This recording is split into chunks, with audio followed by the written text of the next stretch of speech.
Good afternoon. Welcome to this edition of the St. Mark Spark. I am Pastor MP, and it is Friday, May the 15th. One of our readings today in the PCUSA lectionary is Psalm 42. And I'm going to read the psalm from the Message version, and then we're going to talk a little bit about it. So hear now the word of the Lord. A white-tailed deer drinks from the creek. I want to drink God. Deep draughts of God. I'm thirsty for God alive. I wonder, will I ever make it, arrive and drink in God's presence? I'm on a diet of tears. Tears for breakfast, tears for supper. All day long, people knock at my door pestering, where is this God of yours? These are the things I go over and over, emptying out the pockets of my life. I was always at the head of the worshiping crowd, right out in front, leading them all, eager to arrive in worship, shouting praises, singing thanksgiving, celebrating all of us, God's feast. Why are you down in the dumps, dear soul? Why are you crying the blues? Fix my eyes on God. Soon I'll be praising again. He puts a smile on my face. He's my God. When my soul is in the dumps, I rehearse everything I know of you, from Jordan depths to Hermon heights, including Mount Mizar. Chaos calls to chaos, to the tune of whitewater rapids. Your breaking surf, your thundering breakers crash and crush me. Then God promises to love me all day long, sing songs all through the night. My life is God's prayer. Sometimes I ask God, my rock-solid God, why do you let me down? Why am I walking around in tears, harassed by my enemies? They're out for the kill, these tormentors, with their obscenities, taunting day after day. Where is this God of yours? Why are you down in the dumps, dear soul? Why are you crying the blues? Fix my eyes on God. Soon I'll be praising again. He puts a smile on my face.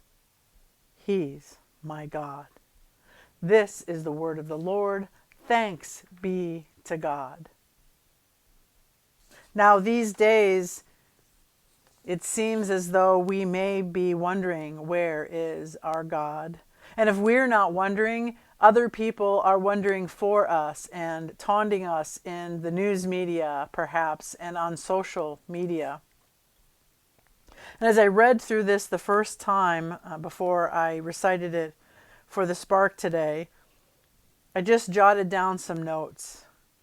And I encourage you to go back and read through this psalm and the many different versions that you have and see what your thoughts are and see how you connect with the psalmist and how you connect with your relationship with God. So in the first part it says, there's a white-tailed deer who drinks from the creek. I want to drink God, deep draughts of God. I'm thirsty for God alive. I'm drinking a diet of tears for breakfast and for supper. And people all day long are knocking on my door, where is this God of yours? And I think about sitting at breakfast or sitting at dinner and eating alone. And this morning I talked with someone about their spouse who is just eager to get out and to be in community with people, to be out at a restaurant and be served and be pampered to and catered to, something different. And we are at home now, eating all alone in each of our family pods in our quarantine. And that can be a very lonesome place. And people on social media are out there saying, where is your God? And some have even said that this is some plague, this is something, some punishment from God.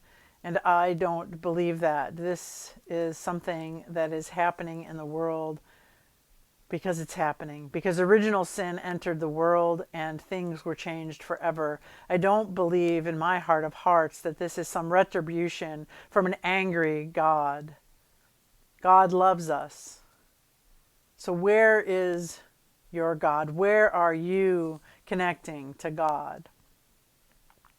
And then it goes on to talk about emptying out the pockets of life and how we may have seen ourselves at the forefront of worshiping God, leading the crowds into our sanctuaries. And I look at my social calendar and I look at my work calendar even, and it has become empty in many ways. My eraser has many little crumbles laying around all over the place from all of the things that I've had to erase.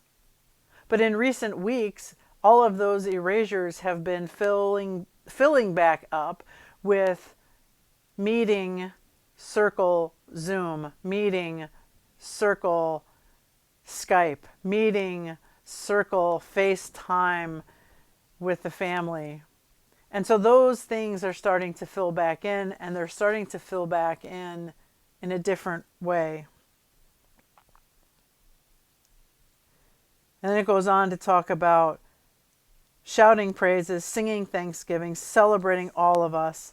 And in the past weeks, we've had some discussions with local pastors in our presbytery about when will we return to worship and what preparations we might be making, what that might look like. And one of the illustrations brought up was, if we head back into worship and we are social distancing to be safe, and we're all wearing our masks, and we can't sing in worship, what will that actually feel like? Will it feel more like a normal worship service, or will it actually make things feel worse?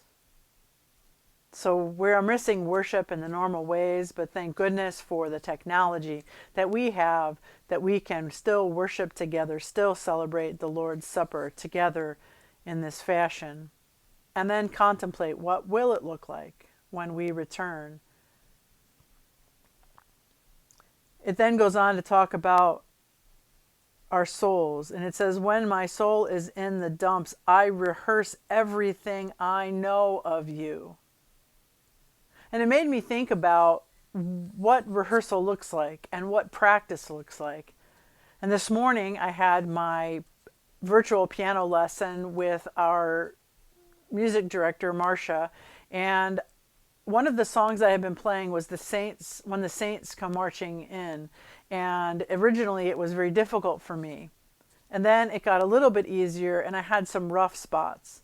And this morning when I played it without having rehearsed it this morning, prior to that, I played through it and it started to feel natural. It started to feel okay. It started to feel like I was getting better at it because I had rehearsed it, I had practiced it, I had had a couple of months of looking at that piece. And I wonder if our worship, our re-entry into worship will be something like that. And even now, as we stay home and we shelter at home, it's starting to feel as though this is, although still uncomfortable and not wanted, if it's starting to become something of a comfortable feeling, that we're starting to get into some rehearsed pattern, that it is something that we can start to embrace and live into through rehearsing. As it says, when my soul is in the dumps, I rehearse everything that I know. One thing that has become a daily practice for me is having a spiritual practice of sorts. You may have heard me talk about it before. I listen to a devotion every morning on an app called Pray As You Go. It's available on app form, and it's also available free of charge on the internet, on the web at Pray As You Go. So just Google that, look it up, see if it feeds you. But it's something that I look forward to every day. And I try to do it in the morning But sometime throughout that day, I listen to that, and it is a habitual thing. It is something rehearsed, something that brings me comfort, something that brings me in contact closely with my God. So maybe there are some things in your life that you can either get back to or add as a daily or every other day practice to be in relationship with God as we move forward. The next part of the psalm speaks about, why did you let me down? Sometimes I ask questions. Why, God, have you let me down? And the Psalms are filled with all kinds of questions. The psalmist asking God, why has God abandoned them? Why has God left them to this fate that is doomy and gloomy? And we don't know where God was in that, but we know, our faith tells us that God was at work within that time, within that person, within that circumstance, though it's sometimes very difficult to see. Just like now, it's difficult sometimes to see where God is at work, but we are assured that God is at work within our time, within us, within our community, within this COVID pandemic. God is working miracles.